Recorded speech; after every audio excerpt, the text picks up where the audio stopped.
Di balik dinding rumah sakit tua yang nyaris terlupakan, seorang dokter forensik bernama Arya terjerat dalam misteri kelam yang tak pernah tertulis di berkas manapun. Setiap malam, langkahnya menyusuri lorong-lorong sunyi, tempat di mana bayangan masa lalu menunggu dalam gelap. Sosok tanpa wajah, jeritan tanpa suara, dan bisikan dendam menyatu menjadi teror yang mengaburkan batas antara hidup dan mati. Dalam pencarian kebenaran yang tak pernah ia minta, Arya dihadapkan pada rahasia mengerikan yang tak bisa lagi ia lari darinya.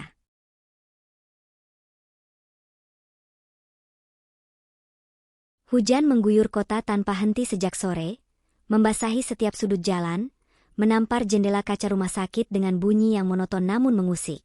Di ruang otopsi, Dr. Arya berdiri mematung. Tangannya menggenggam erat catatan medis yang kertasnya sudah agak lembab oleh udara dingin yang menusuk tulang. Lampu neon tua di langit-langit mengeluarkan suara berdengung pelan. Cahayanya redup, membuat bayangan di dinding tampak bergerak sendiri seiring goyangan lampu karena angin yang menyusup lewat celah ventilasi. Di hadapannya terbujur tubuh seorang wanita muda. Usianya diperkirakan belum genap 30. Tubuh itu sudah kaku. Kulitnya pucat kebiruan, seperti salju yang membeku.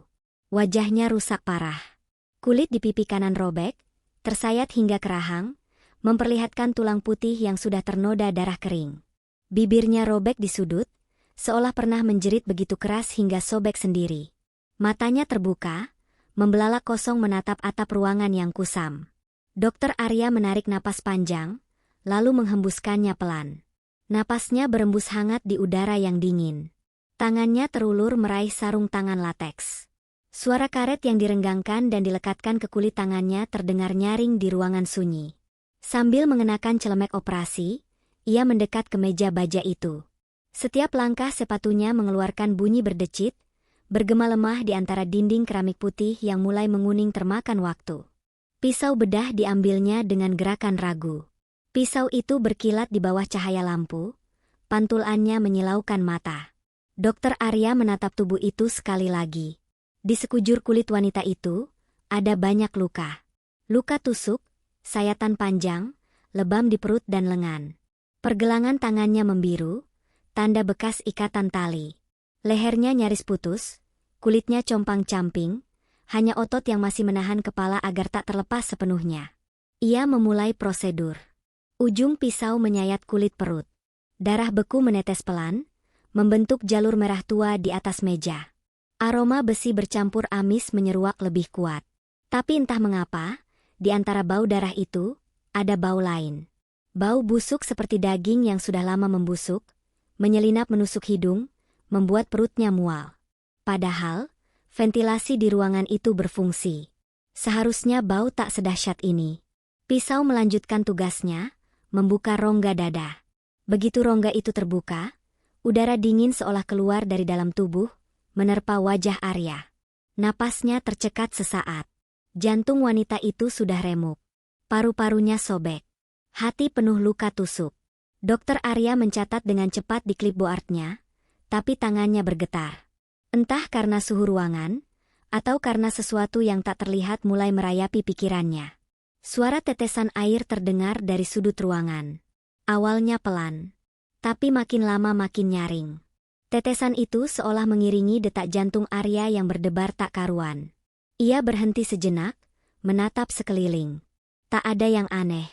Namun saat ia kembali menunduk, entah mengapa, ia merasa tubuh wanita itu sedikit berubah. Bibir yang semula terkatup, kini terbuka tipis. Dan matanya seolah menatap lurus padanya. Arya bergeming. Pisau bedahnya terjatuh ke lantai, menimbulkan suara berdenting tajam yang memantul-mantul di dinding. Ia mundur selangkah. Di dinding kaca lemari alat, ia melihat pantulan dirinya sendiri. Tubuhnya kurus, wajah tirusnya pucat, kacamata bulatnya berkabut oleh napasnya sendiri. Tapi ada satu hal lain di sana. Di balik bahunya, sepasang mata. Mata penuh luka, merah, tak berkedip. Detik itu juga, lampu di atas kepala berkedip-kedip. Bayangan di dinding seolah menari tanpa irama. Tetesan air kini terdengar seperti langkah kaki. Arya menelan ludah, mencoba mengendalikan diri. Ia membungkuk mengambil pisau, tapi jari-jarinya dingin dan kaku. Suara seperti bisikan terdengar. Lirih, namun jelas. Bukan suara dari luar. Bukan pula suara dari dalam dirinya. Bisikan itu berasal dari tubuh di hadapannya. Tubuh yang sudah mati. Dengan seluruh keberanian yang tersisa, Arya menyelesaikan otopsi itu. Setiap luka ia catat. Setiap organ yang rusak ia dokumentasikan. Namun sepanjang malam itu, matanya tak pernah benar-benar lepas dari sepasang mata yang kini terus menatapnya dari tubuh yang sudah tak bernyawa. Ketika ia menutup kembali tubuh itu dengan kain putih, aroma busuk seolah mengepung ruangan. Angin dingin bertiup dari entah di mana. Lampu padam sesaat, lalu menyala kembali. Dan ketika cahaya kembali menerangi ruangan, tak ada apa-apa di sana. Hanya Dokter Arya, meja baja, dan tubuh yang sudah tenang di bawah kain putih. Tapi napasnya masih memburu. Jantungnya masih berdetak liar. Dan di balik kaca lemari alat, pantulan mata itu masih ada. Menatapnya, menunggu. Hujan di luar makin deras. Petir menyambar langit, cahayanya menerangi ruangan itu untuk sekejap, memperlihatkan setiap sudut, setiap bayangan. Dokter Arya berdiri membisu. Malam itu menjadi awal dari teror yang tak pernah ia bayangkan sebelumnya.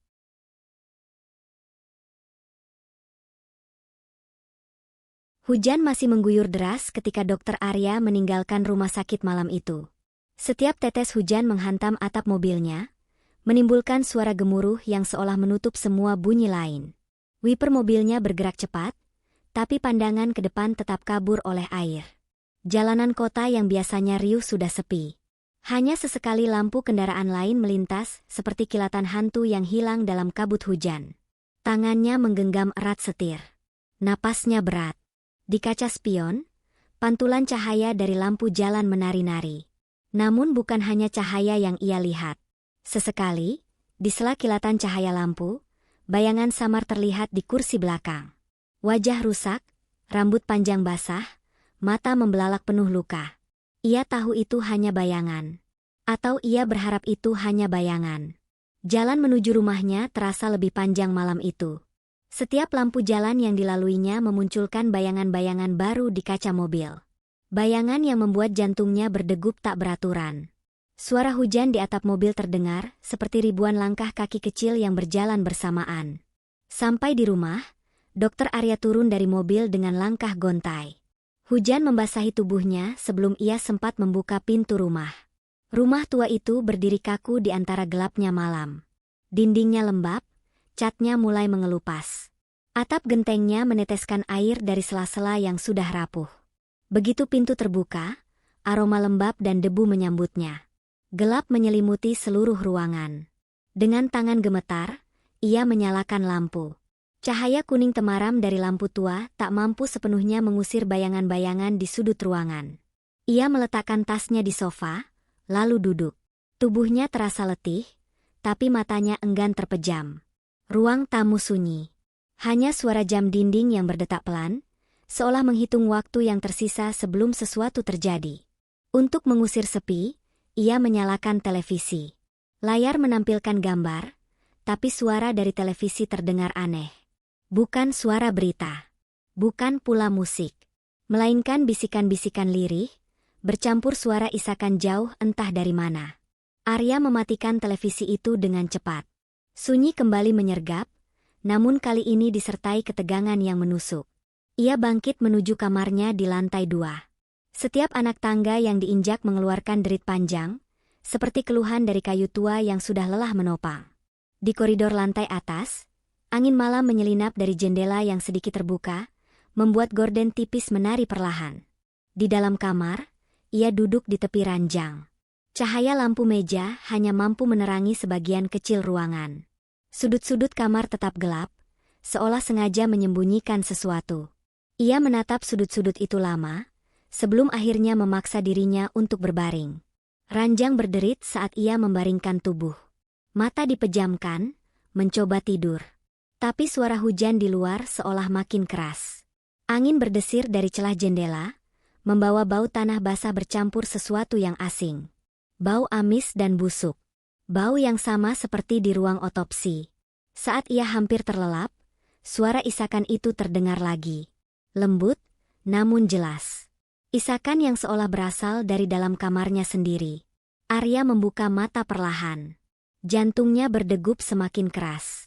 Matanya menatap lurus ke arah langit-langit, lalu perlahan bergerak ke sudut ruangan. Di sana, di sudut tergelap, gorden tipis terangkat pelan, dan di baliknya, sesosok wanita berdiri diam. Rambut panjang menutupi sebagian wajah. Kulit wajah yang tampak hancur, robek di sana-sini, dengan darah mengering yang membekas. Matanya terbuka lebar. Mata itu menatap Arya tanpa berkedip. Tubuh Arya membeku. Ia ingin bergerak, tapi tak mampu. Nafasnya terengah. Setiap detik terasa begitu panjang. Angin membawa bau busuk itu makin kuat. Sosok wanita itu tetap berdiri. Tak bergerak, tak bersuara, hanya menatap lurus ke arahnya. Lampu meja tiba-tiba berkedip, lalu padam. Kamar menjadi gelap total. Hanya cahaya redup dari luar yang masuk lewat jendela, cukup untuk memperlihatkan bayangan samar sosok itu masih berdiri di sana. Arya memejamkan mata, berharap itu semua hanya halusinasi.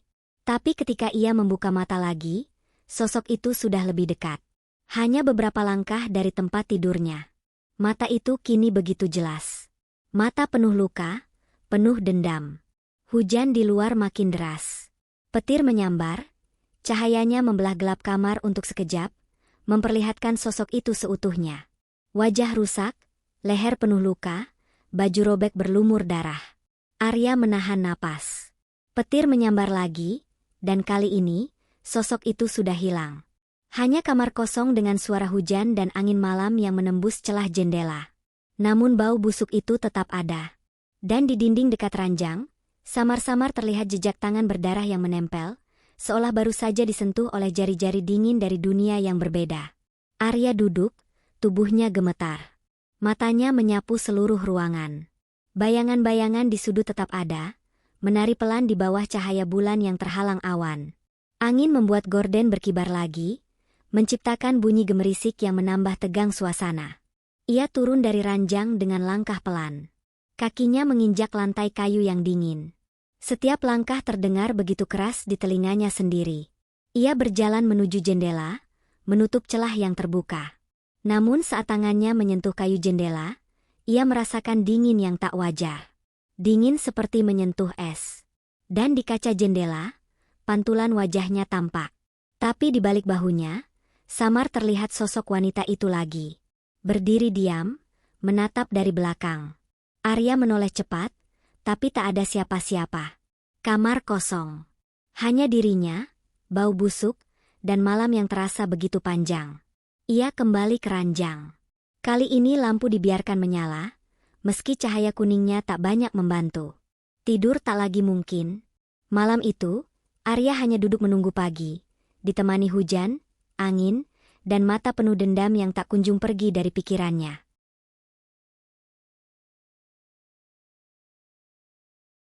Pagi datang dengan langit kelabu. Hujan memang telah reda, tetapi langit tetap berat oleh awan gelap yang menggantung rendah di atas kota. Sinar matahari hanya sekadar temaram, nyaris tak mampu menembus jendela rumah tua tempat Dokter Arya berdiri termenung. Wajahnya pucat, matanya merah, lingkar hitam menggantung di bawah kelopak. Malam tadi ia tak tidur. Bahkan sekejap pun tidak. Dapur rumah sunyi. Hanya suara detik jam dinding terdengar pelan. Kopi yang dibuatnya sejak 1 jam lalu telah dingin di cangkir.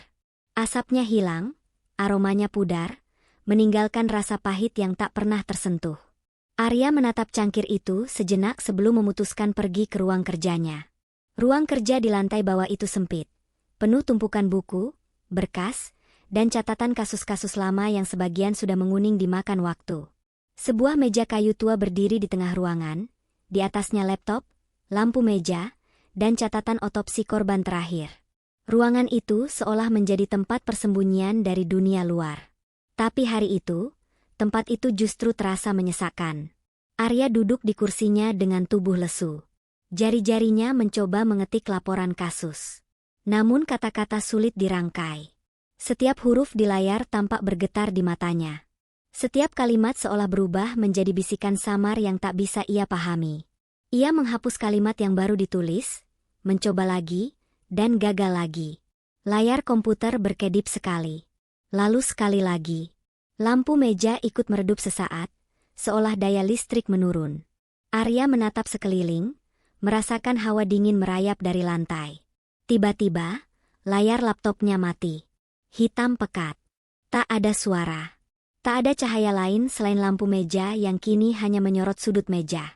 Arya menghela napas, menggerakkan mouse, menekan tombol daya. Tak ada hasil. Dan di layar hitam itu, sesuatu muncul. Bukan bayangannya sendiri. Bukan pantulan ruang kerjanya. Tapi sebuah tangan. Tangan kurus penuh luka, jari-jari yang panjang dan bengkok, menempel dari dalam kaca layar. Tangan itu bergerak perlahan, menorehkan jejak darah. Darah itu menetes, mengalir lambat, membentuk garis-garis merah yang menuruni layar, jatuh ke keyboard, lalu ke meja. Arya tersentak, mundur dengan kursinya. Napasnya memburu. Mata tak berkedip menatap layar. Tangannya gemetar hebat. Bau busuk yang begitu dikenalnya kini memenuhi ruang kecil itu. Bau darah basi, bercampur tanah basah, seperti bau kuburan yang terbuka paksa. Jejak darah itu membentuk tulisan samar. Tak utuh. Seolah tangan itu terlalu lemah untuk menulis dengan jelas. Tapi Arya bisa membaca satu kata yang perlahan muncul di sana. Kenapa? Lampu meja berkedip lagi. Cahaya di ruangan meredup. Suara seperti desir kain terdengar dari belakangnya. Arya menoleh cepat. Ruang kerja itu tetap kosong. Tapi bayangan di dinding seolah bergerak. Bukan bayangannya. Bukan bayangan apapun yang nyata. Ia berdiri. Langkahnya berat. Keringat dingin membasahi pelipis. Kakinya melangkah mendekati layar laptop. Jejak darah itu masih ada. Cairan merah itu menetes ke lantai, membentuk titik-titik yang seolah menuju ke pintu. Arya menunduk. Di lantai, titik-titik itu berlanjut, keluar dari ruang kerja, menuju lorong rumahnya. Langkahnya terasa begitu pelan saat ia mengikuti jejak itu. Lorong gelap. Lampu gantung di atas kepalanya berkedip. Setiap langkah seperti menimbulkan gema yang aneh, seolah ada langkah lain yang menyahut di belakangnya. Jejak darah itu berakhir di depan pintu rumah bagian belakang. Pintu tua dari kayu yang catnya sudah mengelupas, sebagian papan kayunya retak, menyisakan celah kecil tempat angin malam lalu lalang. Arya menempelkan telinganya ke pintu. Tak ada suara. Hanya desir angin. Tapi hatinya berkata lain.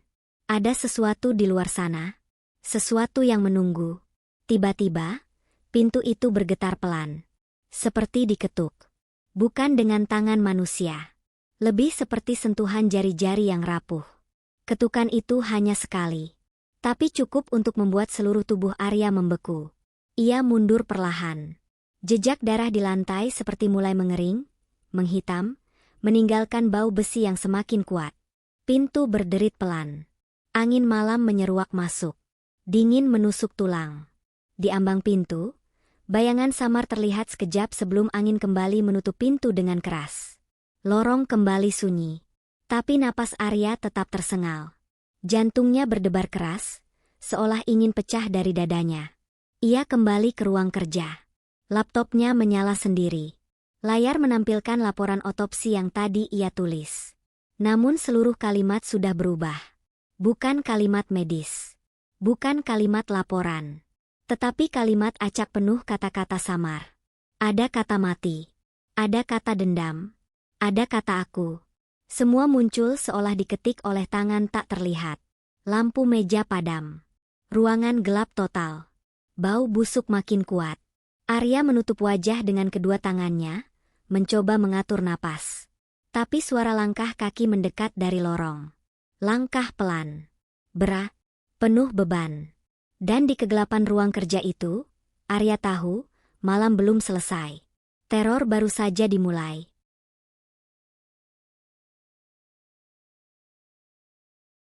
Malam kembali menyelimuti kota. Angin dingin bertiup dari arah barat, membawa bau lembab dan debu dari jalan-jalan yang mulai sepi. Dokter Arya berdiri di depan rumah sakit tempat ia bekerja, menatap gedung tua itu dengan mata sayu. Langkahnya berat. Namun dorongan di dalam hatinya lebih kuat dari rasa takut yang mencengkeram. Malam ini ia memutuskan kembali ke ruang otopsi.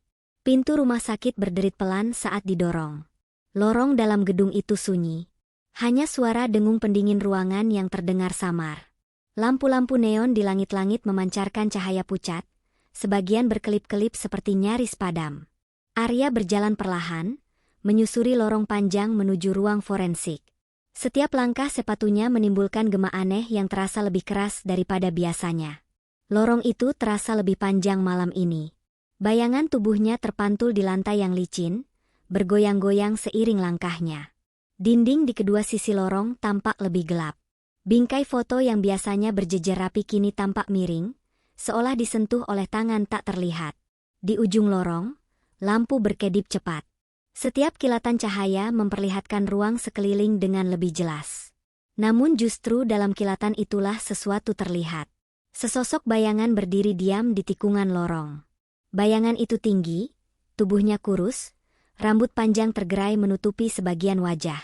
Wajah yang hancur, penuh luka. Mata yang menatap langsung ke arah Arya. Jantung Arya berdetak kencang. Tubuhnya ingin berbalik dan lari, tapi kakinya tak mau bergerak. Bayangan itu mendekat setiap kali lampu berkedip. Langkahnya lambat namun pasti. Gaun putih yang lusuh berlumur darah menyeret di lantai, meninggalkan jejak merah yang samar. Angin dingin menerpa lorong. Lampu padam sesaat. Dalam gelap itu, suara langkah mendekat terdengar jelas. Berat, seret, disertai isak tangis pelan yang memecah kesunyian. Saat lampu menyala lagi, bayangan itu sudah hilang. Lorong kembali kosong. Namun bau busuk darah bercampur tanah basah memenuhi udara. Arya mengatur napasnya, melanjutkan langkah dengan lutut gemetar. Lorong seolah tak berujung. Setiap tikungan selalu memperlihatkan lorong baru. Setiap langkah seolah membawanya berputar di tempat yang sama. Dinding rumah sakit yang biasanya terasa akrab kini, seperti menjelma penjara tak kasat mata. Dari salah satu pintu yang sedikit terbuka, terdengar suara pintu lemari besi terbanting. Arya menoleh, matanya menatap ruangan itu. Gelap. Tapi dari balik celah pintu, terlihat bayangan tangan menekan kaca jendela. Tangan kurus, pucat, penuh bekas luka. Jari-jari yang panjang itu bergerak perlahan, menulis di embun kaca. Kenapa? Langkah Arya semakin berat. Tubuhnya dingin. Keringat mengalir dari pelipis meski suhu lorong begitu menusuk. Di kejauhan, suara alarm berbunyi pelan. Bukan alarm peringatan, melainkan bunyi repetitif seperti jam rusak yang terus berbunyi tanpa sebab. Bunyi itu makin lama makin keras, menggema di lorong, bercampur dengan suara langkah-langkah lain. Langkah yang bukan miliknya. Arya mempercepat langkah. Di setiap kaca jendela yang ia lewati, pantulan wajahnya tampak semakin pucat. Dan di belakang pantulan itu, bayangan sosok wanita itu selalu muncul. Kadang samar, kadang begitu nyata hingga ia hampir bisa merasakan napas dinginnya di tengkuk. Lorong membawa Arya ke persimpangan. Kanan atau kiri? Ia memilih kanan, berharap itu jalan menuju ruang forensik. Namun lorong itu justru lebih gelap, lebih panjang, dan lebih sunyi. Lampu di lorong kanan hanya satu yang menyala. Menggantung di tengah lorong, berkedip seperti lilin yang hampir padam. Langkahnya terhenti saat melihat sesuatu di lantai. Jejak kaki berdarah. Jejak itu mengarah ke ruang forensik. Namun jejak itu aneh. Jejak kaki kanan dan kiri tidak seimbang. Satu menyeret, seolah pemiliknya pincang atau sudah mati namun tetap berjalan. Arya menelan ludah. Suara tangis itu terdengar lagi. Lebih dekat. Lebih jelas. Isakan lirih penuh luka hati yang dalam. Ia berjalan mengikuti jejak itu. Setiap langkah terasa makin berat, seolah lorong itu menghisap tenaganya. Dinding seakan bergeser, mendekat, mempersempit lorong. Bayangan di lantai menari, membentuk siluet sosok wanita yang menunggunya di ujung. Ruang forensik akhirnya terlihat. Pintu besi itu terbuka sedikit. Angin keluar dari dalam ruangan, membawa bau amis yang begitu kuat hingga membuat Arya ingin muntah. Ia mendorong pintu perlahan. Engsel pintu berderit panjang. Ruangan itu gelap, hanya diterangi cahaya lampu darurat yang berwarna merah redup. Di meja otopsi, Kain putih menutupi tubuh korban yang sama. Tubuh yang dulu ia bedah. Tapi kali ini, kain itu bergerak perlahan. Seperti ada yang bernapas di bawahnya. Arya mundur satu langkah. Tapi sesuatu menahan pergelangan kakinya. Saat menunduk, ia melihat jari-jari pucat mencengkram erat, muncul dari bawah meja. Jari-jari yang dingin, keras, dan berbau busuk. Lampu ruangan padam total. Suara isak berubah menjadi jeritan panjang, memekakkan telinga. Angin menerpa wajah Arya begitu kuat, seolah menariknya ke dalam kegelapan. Malam itu, lorong rumah sakit tak lagi menjadi jalan menuju ruang kerja. Lorong itu menjadi jalan tanpa akhir yang menjerat Arya ke dalam bayangan dendam yang tak kunjung reda.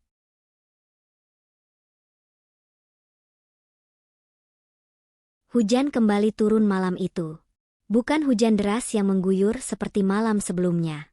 Hujan kali ini seperti rintik tangis, jatuh perlahan, namun terus-menerus, membasahi atap rumah sakit tua itu. Dokter Arya berdiri di depan pintu ruang forensik.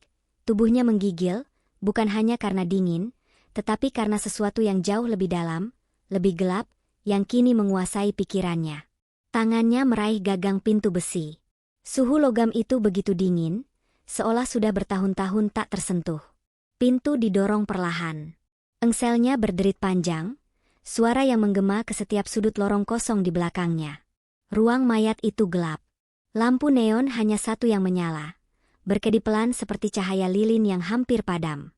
Bau busuk menyambutnya begitu pintu terbuka penuh.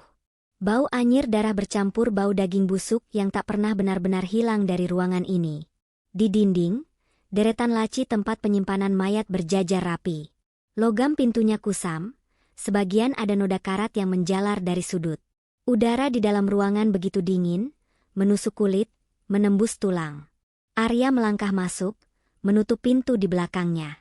Suara pintu menutup bergema, lalu disusul suara klik yang pelan tapi jelas. Ia mencoba membuka pintu lagi, tapi terkunci dari luar. Jantungnya mulai berdebar. Tangannya menggedor pelan. Lorong di luar sunyi. Tak ada sahutan. Lampu di atas kepala berkedip sekali lagi, lalu menyala redup. Arya berdiri mematung. Angin entah dari mana meniup gorden kecil yang menutupi kaca di pintu, membuat bayangan berkelebat di dinding. Laci-laci mayat itu, yang semula diam, perlahan mengeluarkan bunyi. Bukan suara terbuka, tetapi suara seperti diketuk dari dalam. Pelan. Teratur. Seolah ada sesuatu, atau seseorang, yang ingin keluar. Arya mundur satu langkah, napasnya memburu. Ketukan itu terdengar lagi. Kali ini lebih keras. Bukan hanya satu laci. Suara itu berasal dari beberapa tempat sekaligus. Dari sudut ruangan, terdengar suara seperti desahan. Lembut. Jauh. Tapi cukup jelas di telinga Arya. Bau busuk makin pekat, menyesakkan dada.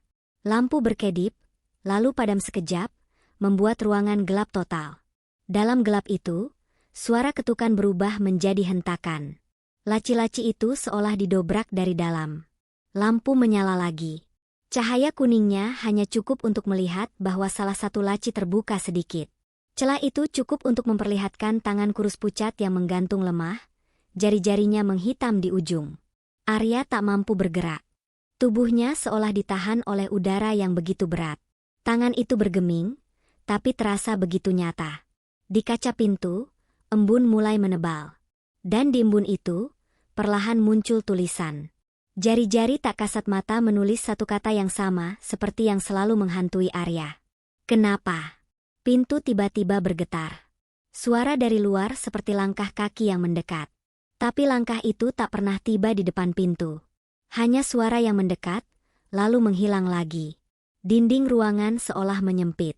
Bayangan di sudut-sudut semakin gelap, semakin tebal. Suara isak terdengar di dekat telinga Arya, membuat bulu kuduknya berdiri. Angin kembali menerpa dari celah laci terbuka. Dingin, basah, dan membawa bau tanah segar bercampur anyir darah. Jari-jari di laci itu perlahan bergerak, mencengkeram pinggiran logam, lalu menghilang ke dalam laci lagi. Laci menutup sendiri dengan suara logam berat bergesekan. Arya menggedor pintu lebih keras. Suaranya menggema di ruangan yang kini seperti kuburan. Tapi tak ada jawaban. Lampu ruangan berkedip lagi, lalu padam. Dalam gelap total itu, suara isak tangis berubah menjadi rintihan panjang. Lalu suara bisikan, berlapis-lapis, seolah banyak suara berbicara sekaligus.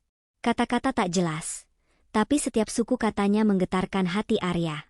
Lampu menyala mendadak, membuat mata Arya silau sejenak. Dan dalam cahaya yang kembali, ia melihat di kaca pintu, pantulan wajahnya. Pucat, ketakutan. Tapi di belakang pantulan itu, sosok wanita itu berdiri. Rambutnya basah menempel di wajah. Mata terbuka lebar. Luka-luka di wajahnya terlihat jelas. Arya berbalik cepat. Ruangan kosong. Hanya dirinya dan bau busuk yang kini tak tertahankan. Suara dari dalam laci berhenti. Ruang mayat kembali sunyi.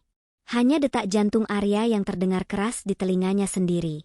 Pintu terbuka sendiri, perlahan. Lorong di luar gelap. Angin dingin masuk, membawa serta bau tanah basah.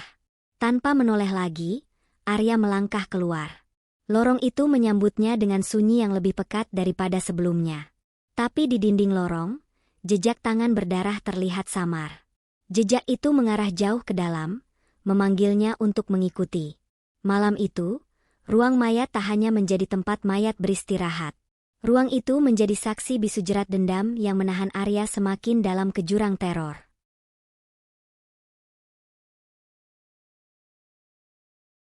Hujan tipis turun sepanjang malam. Rintiknya seperti jarum kecil, menusuk pelan atap rumah sakit tua itu. Angin menggoyang ranting pohon di halaman, menciptakan bayang-bayang ganjil yang menari di dinding luar. Langit hitam pekat. Tak ada bulan, tak ada bintang. Dokter Arya melangkah menyusuri lorong sempit menuju ruang arsip. Kunci ruangan itu sudah lama tersimpan di sakunya, tapi tak pernah terlintas di benaknya untuk memasukinya lagi, sampai malam ini. Entah dorongan dari mana, tapi seolah ada suara yang memanggil. Lorong menuju ruang arsip gelap. Hanya satu lampu neon yang menyala redup di ujung, tepat di atas pintu besi tua bertuliskan arsip. Lantainya basah. Entah karena air hujan yang terbawa angin, atau karena sesuatu yang lain. Setiap langkah Arya menimbulkan suara decit sepatunya yang bergema aneh. Pintu arsip berkarat, gagangnya dingin saat disentuh. Dengan gemetar, Arya memutar kunci. Pintu terbuka perlahan, mengeluarkan derit panjang seperti jeritan yang tertahan. Di dalam, ruang arsip lebih gelap dari yang ia ingat. Rak-rak besi berjejer rapat, penuh dengan map dan berkas yang sebagian sudah menguning. Bau kertas tua bercampur debu memenuhi udara. Tapi di balik itu, ada aroma lain. Aroma lembab yang menusuk hidung. Aroma yang sama seperti malam-malam sebelumnya. Bau busuk yang menyembunyikan sesuatu. Arya melangkah masuk. Pintu menutup di belakangnya dengan suara gedebuk pelan. Lampu ruangan hanya satu yang menyala. Lampu kuning kecil di pojok langit-langit. Cahayanya tak mampu menjangkau seluruh sudut ruangan. Bayangan rak-rak itu menari di dinding, mengikuti setiap gerak tubuh Arya. Jari-jari Arya menyusuri map-map berdebu. Setiap map terasa dingin saat disentuh. Tiba-tiba, dari selarak, suara berkas jatuh terdengar. Arya menoleh cepat. Matanya menyapu ruangan. Tak ada siapa-siapa. Ia membungkuk, memungut berkas itu. Map coklat lusuh dengan label pudar. Tapi satu nama masih terbaca jelas. Mayat tanpa wajah. Jantung Arya berdegup keras. Tangannya gemetar membuka map. Foto-foto hitam putih korban menatap balik ke arahnya. Wajah hancur. Luka menganga. Mata terbuka tanpa nyawa. Namun sesuatu pada foto itu membuat Arya menahan napas. Di sudut kanan foto, samar terlihat bayangan. Sosok samar yang berdiri jauh di belakang korban saat foto diambil. Seketika lampu berkedip. Ruangan terasa semakin sempit. Udara makin dingin. Rak-rak besi seolah bergeser, mendekat, menjepit Arya di tengah ruangan. Suara seperti bisikan muncul. Bukan dari satu arah, tapi dari segala arah. Dari selarak, dari langit-langit, dari lantai. Bisikan yang berlapis-lapis. Arya memundurkan diri, tubuhnya membentur rak besi. Rak itu bergetar pelan, Map-map jatuh satu-satu ke lantai. Suara jatuhnya kertas terdengar seperti suara langkah kaki kecil mendekat. Matanya tertumbuk pada satu titik. Di lantai, jejak kaki basah muncul perlahan. Jejak itu meneteskan cairan gelap, mengarah mendekat padanya. Setiap jejak meninggalkan bau amis yang menyengat. Lampu padam total. Dalam gelap, bisikan berubah menjadi rintihan panjang. Lalu tangisan. Tangisan yang penuh luka. Saat lampu menyala lagi, sekejap cahaya itu menyorot bayangan di antara rak. Sosok wanita itu berdiri, tubuhnya kurus, rambut panjang kusut menutupi sebagian wajah. Mata penuh luka menatap langsung ke arah Arya. Gaunnya compang-camping, berlumur darah. Arya membalik tubuh, berlari menuju pintu. Tapi rak-rak seolah bergeser sendiri, menutup jalan. Lorong sempit di antara rak semakin sempit. Bau busuk menyesakkan dada. Suara langkah terdengar di belakangnya. Berat, lambat. Suara kain basah diseret. Arya tak berani menoleh. Tiba-tiba rak di sampingnya runtuh, berkas-berkas beterbangan. Dari tumpukan itu, tangan kurus muncul, mencengkeram pergelangan Arya. Sentuhan tangan itu sedingin es, membuat darahnya seolah berhenti mengalir. Arya berontak, melepaskan diri dengan sekuat tenaga. Ia dorong rak, berlari menyusuri lorong rak yang sempit, mencari pintu keluar. Lampu padam lagi. Gelap total. Tangisan berubah menjadi jeritan pendek. Lalu sunyi. Dalam gelap itu, Arya meraba-raba jalan. Dingin logam rak menusuk kulit jarinya. Setiap langkah terasa tak membawa kemana-mana. Seolah ruang arsip ini berubah menjadi labirin tanpa ujung. Lampu menyala mendadak. Pintu arsip ada di depan mata. Tapi di kaca pintu itu, wajahnya terpantul, pucat, mata membelalak. Dan di belakang pantulan, sosok itu berdiri begitu dekat. Tangannya terangkat, seolah hendak menyentuh bahu Arya. Arya dorong pintu sekuat tenaga, melangkah keluar ke lorong. Pintu menutup sendiri di belakangnya dengan suara keras. Lorong sepi. Hanya suara hujan tipis di luar dan suara detak jantungnya sendiri yang memenuhi telinga. Malam itu, ruang arsip tak hanya menyimpan berkas dan catatan. Ruang itu menyimpan rahasia dendam yang perlahan menyeret Arya semakin dalam ke dunia yang tak bisa ia pahami.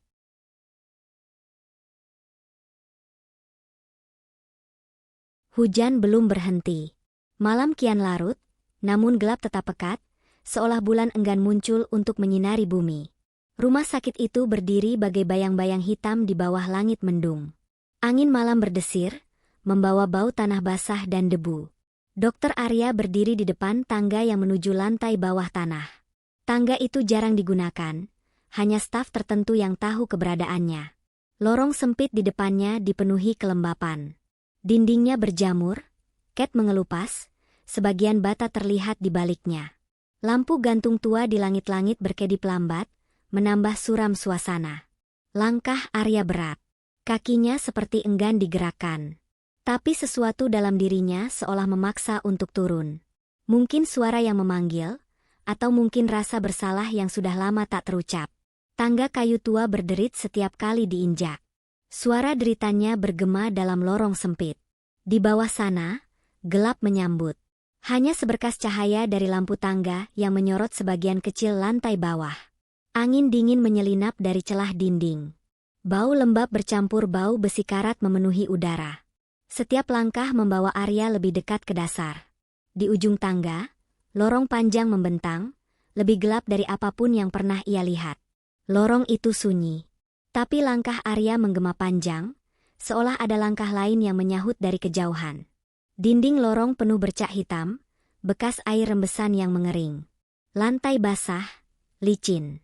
Arya menempelkan tangannya ke dinding untuk menjaga keseimbangan. Suara tetesan air terdengar di ujung lorong. Tetesannya teratur. Pluk, pluk, pluk. Suara yang biasanya biasa saja kini terdengar, seperti hitungan menuju sesuatu yang tak terelakkan. Arya berhenti di depan pintu besi tua di ujung lorong. Pintu itu tertutup rapat, catnya mengelupas, gagangnya penuh karat.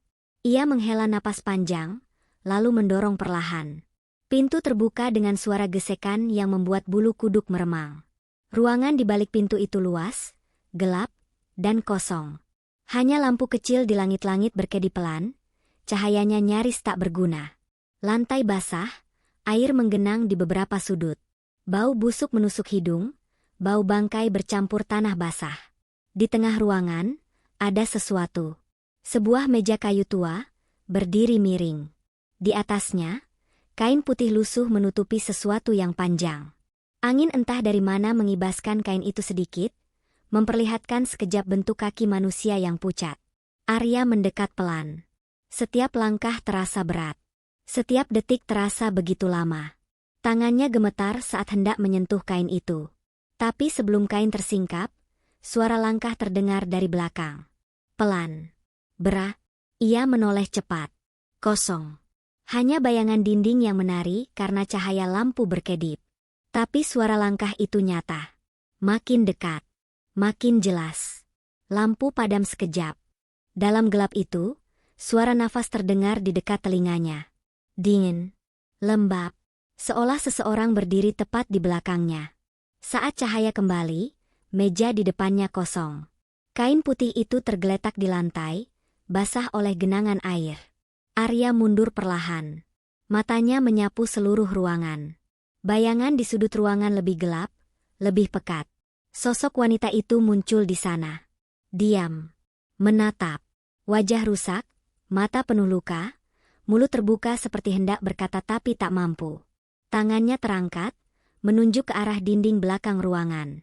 Di sana, samar terlihat pintu kecil tersembunyi. Pintu yang bahkan Arya tak pernah tahu ada di sana. Tanpa sadar, ia melangkah mendekat. Tangannya meraih gagang pintu kecil itu. Dingin. Penuh karat. Dengan sekuat tenaga, ia dorong pintu. Di balik pintu itu, lorong lain terbentang. Lorong sempit, lebih gelap, lebih dalam. Suara isak tangis terdengar dari lorong itu. Lirih. Jauh. Tapi cukup jelas di telinga Arya. Angin dari lorong membawa bau busuk yang lebih pekat. Bau darah basi. Bau tanah yang lama tak tersentuh cahaya. Arya melangkah masuk. Setiap langkah seperti makin menenggelamkannya ke dalam dunia yang bukan miliknya. Tangis dari ujung lorong berubah menjadi bisikan. Bisikan yang mengulang satu kata. Kenapa? Lampu kecil di lorong berkedip, lalu padam. Dalam gelap itu, Arya tahu ia tak sendiri. Ada sesuatu di depan. Ada sesuatu di belakang. Dan lorong ini tak memberi jalan untuk lari. Malam itu, tangga menuju bawah bukan sekadar membawa Arya ke ruang bawah tanah. Tangga itu membawa Arya turun ke kedalaman rahasia yang seharusnya tak pernah ia sentuh.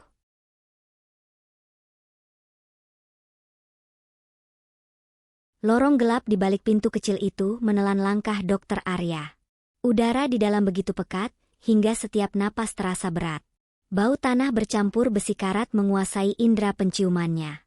Di dinding lorong, bekas-bekas rembesan air membentuk pola hitam, menyerupai tangan-tangan kecil yang mencoba meraih cahaya. Langkah Arya bergema di lorong sempit itu. Setiap bunyi sepatunya disambut gema aneh yang terdengar, seperti langkah lain yang membalas. Lorong makin menyempit. Dindingnya lembab. Udara makin dingin, menusuk sampai ke tulang. Di ujung lorong, samar-samar terlihat pintu tua dari kayu. Papan kayunya rapuh, catnya terkelupas, sebagian sudah dimakan rayap. Gagang pintunya berkarat, tapi masih utuh. Tanpa berpikir panjang, Arya mengulurkan tangan, mendorong pintu perlahan. Pintu itu terbuka, mengeluarkan suara gesekan serak yang memekakan telinga. Ruangan di balik pintu itu luas, namun gelap dan kosong. Hanya cahaya samar dari lampu rusak di sudut langit-langit yang berkedip tak menentu. Lantai ruangan itu basah. Genangan air memantulkan cahaya lampu, menciptakan pantulan bayangan yang bergetar. Di tengah ruangan, ada kursi besi tua yang berdiri sendiri. Kursi itu terikat tali yang sudah kusut dan kaku. Di sekelilingnya, bercak darah menghitam di lantai. Arya menatap kursi itu lama. Bayangan ingatannya muncul. Kasus lama. Seorang korban yang ditemukan mati di kursi seperti itu, di ruang seperti ini. Korban tanpa wajah. Tanpa nama. Kasus yang hingga kini belum terpecahkan. Angin entah dari mana berhembus pelan, menggetarkan tali di kursi. Suara detikan air dari atap terdengar, seperti hitungan waktu yang tak mau berhenti. Arya melangkah mendekat. Setiap langkah membuat genangan air beriak, memecah pantulan bayangan. Di dinding belakang, terlihat goresan-goresan. Kata-kata yang diukir dengan sesuatu yang tajam. Kata-kata itu samar, sebagian tertutup lumut. Tapi satu kata paling jelas terbaca. Kenapa? Arya menelan ludah. Tangannya gemetar saat meraba goresan itu. Ujung jarinya basah oleh lumut dan sisa air yang merembes. Tiba-tiba, suara isak tangis terdengar dari sudut ruangan. Lembut, lirih, tapi jelas. Arya menoleh cepat. Matanya menyapu kegelapan. Sosok itu muncul dari bayang-bayang. Wanita itu berdiri kaku. Rambut panjang menutupi wajahnya. Gaun lusuhnya berlumur darah. Tangannya terjulur, menunjuk kursi besi di tengah ruangan. Suaranya bergetar, seperti berusaha berkata sesuatu namun hanya menjadi bisikan. Langkah Arya mundur pelan. Tapi kakinya tersandung sesuatu. Sebuah rantai tua yang menjulur dari sudut ruangan, sebagian terendam air. Suara denting rantai itu menggema, membangunkan keheningan yang menyeramkan. Lampu berkedip, lalu padam. Dalam gelap, suara isak berubah menjadi jeritan. Jeritan panjang yang memekakkan telinga. Angin menghantam wajah Arya begitu dingin, seolah ribuan tangan kecil menyentuh kulitnya. Saat lampu kembali menyala, sosok wanita itu lenyap. Ruangan kosong. Hanya kursi tua, genangan air, dan bau busuk yang semakin pekat. Arya mencoba bernapas tenang, tapi dadanya sesak. Pintu tempat ia masuk kini tertutup rapat. Di permukaannya, goresan-goresan baru terlihat. Goresan tangan. Panjang. Dalam. Seolah ada sesuatu yang berusaha keluar. Ia berjalan ke arah pintu, namun suara rantai yang diseret terdengar lagi dari belakang. Saat menoleh, kursi di tengah ruangan kini terbalik. Tali-tali tua itu terlepas, menjuntai seperti ular mati. Cahaya berkedip lagi. Di genangan air, pantulan bayangan wanita itu muncul. Berdiri di belakang Arya. Tangannya terulur, jari-jarinya kurus, kuku-kuku hitamnya menyentuh bayangan Arya di permukaan air. Arya mendobrak pintu dengan panik. Pintu terbuka, membawa angin dingin dari lorong sempit. Tanpa menoleh lagi, ia berlari keluar, menyusuri lorong yang gelap dan sempit, meninggalkan ruangan itu, ruangan yang seharusnya tak pernah ia masuki. Di lorong itu, suara tangis tetap terdengar. Lirih. Mengikuti setiap langkahnya. Makin lama makin dekat. Makin dalam menusuk hati. Malam itu, ruangan terlarang tak hanya membuka pintunya untuk Arya. Ruangan itu membuka luka lama yang tak akan pernah bisa tertutup lagi.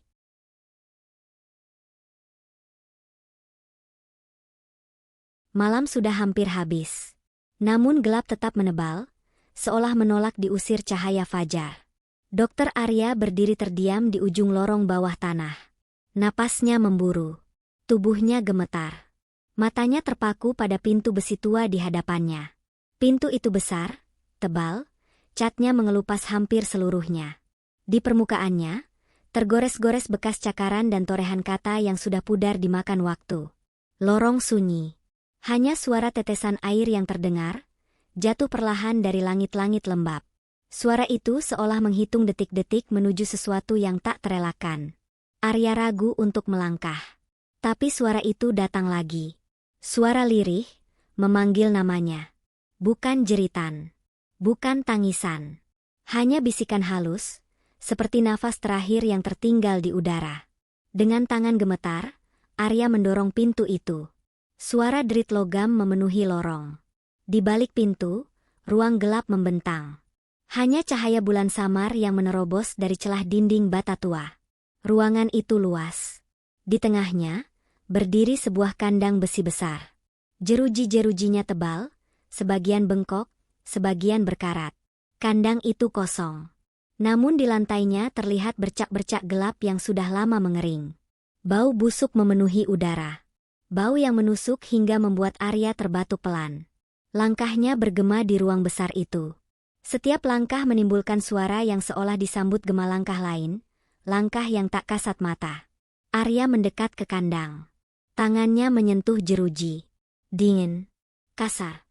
Jeruji itu seolah menyimpan sisa rasa ketakutan yang dulu pernah ada di dalamnya. Di dinding belakang, tampak ukiran kasar. Kata-kata yang dibuat dengan paku atau ujung logam. Kata yang sama. Kenapa? Arya mundur satu langkah. Saat itu, angin berhembus pelan, membawa bau tanah basah. Lampu di atas berkedip, lalu padam. Dalam gelap, suara rantai terdengar diseret. Suara itu datang dari sudut ruangan. Bera, lamba. Cahaya kembali sekejap. Sosok itu muncul di balik jeruji. Wajah rusak. Mata kosong. Rambut panjang menutupi sebagian wajah.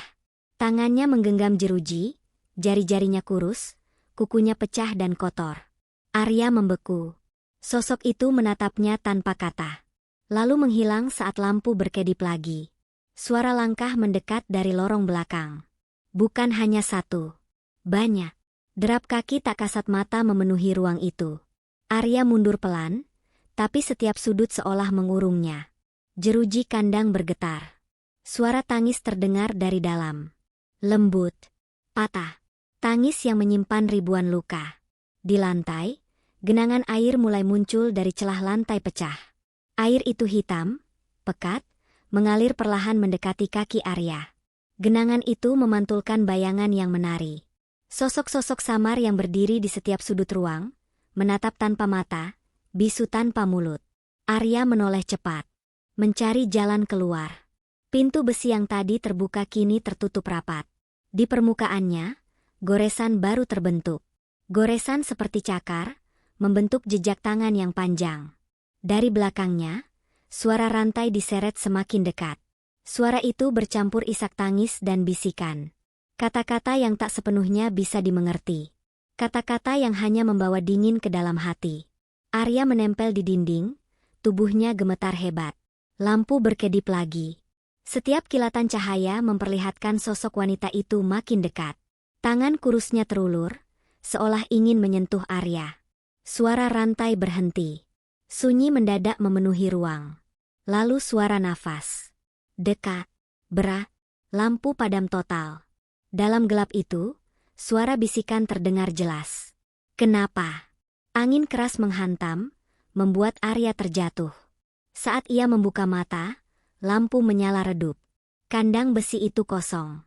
Sosok-sosok di sudut ruang menghilang. Hanya genangan air hitam tersisa di lantai, mengalir perlahan ke celah lantai. Pintu terbuka pelan.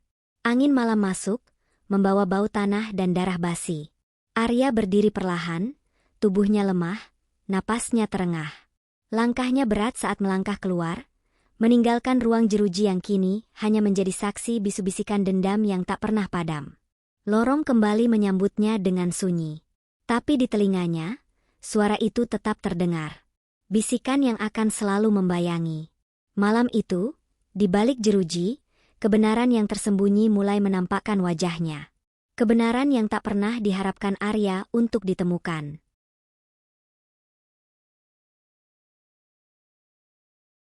Langkah Dokter Arya menyusuri lorong panjang rumah sakit tua itu terasa bagai langkah terakhir yang ia miliki. Udara dini hari begitu dingin. Hujan di luar telah reda, namun bau tanah basah masih terbawa angin yang menyusup lewat celah-celah dinding retak. Lorong itu gelap, hanya diterangi cahaya pucat dari lampu gantung yang berkedip-kedip tak beraturan. Langkahnya terhenti di depan ruang rekam medis. Ruang itu dulu tempat ia mencari jawaban atas kasus-kasus yang tak terselesaikan. Tapi malam ini, ruang itu memanggilnya bukan untuk jawaban, melainkan untuk menghadapi bayangannya sendiri. Pintu ruang rekam medis setengah terbuka. Angin dingin keluar dari dalam, membawa aroma kertas tua, bercampur bau anyir yang menusuk hidung. Arya mendorong pintu perlahan. Engsel pintu berdecit panjang. Ruangan gelap, hanya remang cahaya dari lampu darurat di pojok langit-langit. Map-map berserakan di lantai. Beberapa berlembaran, basah oleh air rembesan dari langit-langit. Di meja kayu tua dekat jendela, sebuah berkas tergeletak. Arya mendekat. Map itu sudah usang, namun namanya terbaca jelas di sampulnya. Kasus, mayat tanpa wajah. Penanggung jawab, Dr. Arya Wiratma. Tangan Arya gemetar membuka map itu. Foto-foto korban menatap balik dengan mata kosong. Luka di wajah, tubuh penuh sayatan, semua seolah hidup kembali di hadapannya. Di sudut setiap foto, samar, bayangan sosok yang selama ini menghantuinya muncul. Sosok itu ada di setiap dokumentasi, seolah memang sudah mengintai sejak awal. Angin tiba-tiba berembus lebih kencang. Lembaran-lembaran kertas beterbangan, menari di udara sebelum jatuh berserakan di lantai. Suara tangisan lirih terdengar lagi. Kali ini lebih dekat. Lebih jelas. Tangisan yang penuh luka. Arya menoleh. Di pojok ruangan, sosok itu muncul. Wanita dengan gaun putih compang-camping, rambut panjang menutupi wajah, darah menetes dari luka di kepalanya. Ia berdiri kaku, tubuhnya gemetar, tangannya terjulur. Lampu berkedip, lalu padam sekejap. Dalam gelap itu, suara langkah mendekat, pelan, diseret. Saat cahaya kembali, sosok wanita itu sudah hanya berjarak 1 langkah darinya. Tangannya hampir menyentuh bahu Arya. Arya mundur terbata. Punggungnya membentur rak berkas. Map-map jatuh, lembaran foto korban berserakan di kakinya. Dari setiap foto, mata korban seolah menatapnya, menuntut. Suara rantai terdengar lagi, diseret dari lorong. Lalu suara langkah lain, bukan hanya 1, tapi banyak. Suara langkah dari mereka yang tak lagi bernyawa. Lampu kembali padam. Dalam gelap, suara jeritan memenuhi ruangan. Jeritan panjang yang memekakan telinga, bercampur tangis dan bisikan. Bisikan itu berulang-ulang mengucap satu kata. Kenapa? Saat cahaya muncul lagi, ruangan sudah berubah. Dindingnya penuh bercak darah, bercampur tulisan-tulisan samar yang dibuat dengan jari-jari basah. Di kaca jendela, embun menebal, dan dari embun itu terlihat tulisan baru muncul perlahan. Semua karena kamu. Arya tak sanggup menahan gemetar tubuhnya. Langkahnya lunglai, lututnya lemas. Suara langkah mendekat makin jelas. Dari balik bayang-bayang rak, sosok-sosok itu muncul satu-satu. Mereka yang selama ini ia otopsi. Wajah-wajah rusak, mata kosong, luka menganga. Semua menatap tanpa kata, hanya dengan diam penuh tuduhan. Ruangan semakin sesak. Udara dingin menusuk, bau busuk makin pekat hingga menyesakkan napas. Angin menghantam wajah Arya, membuat kertas beterbangan seperti badai. Dinding ruangan bergetar. Suara tangis berubah menjadi jeritan marah. Jeratan dendam itu kini menelan Arya sepenuhnya. Pintu ruang rekam medis menutup sendiri, perlahan, lalu terdengar bunyi klik pelan. Lorong di luar sunyi kembali. Hanya angin malam yang menggerakkan gorden lusuh di jendela, membawa bisikan terakhir dari dalam. Malam itu, bayangan terakhir tak lagi sekadar mengejar Arya. Bayangan itu telah menelannya, menjadi bagian dari dirinya yang takkan pernah terlepas.